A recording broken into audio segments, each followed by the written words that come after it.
Hey everyone, thanks for tuning in.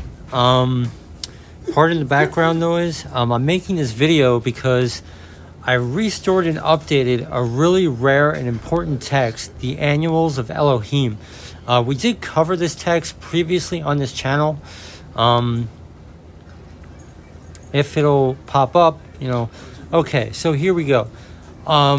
So here is the restored and updated version. I put verse and chapter numbers. We have footnotes and all that kind of stuff. The revelations in here are amazing. There are verses in this text that have been deleted out of our Bibles. And if you study this text, it really proves itself. Amazing stuff about Abraham and Sarah. We have details. There are Psalms in here about the lighted path and the everlasting priesthood.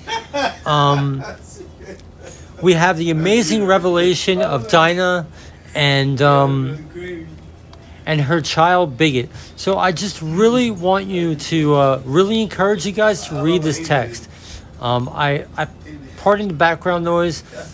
There is so much important information in this text, and I put like cross references and all that kind of stuff. It really helps. So all right, guys. God bless you. Thank you for tuning in.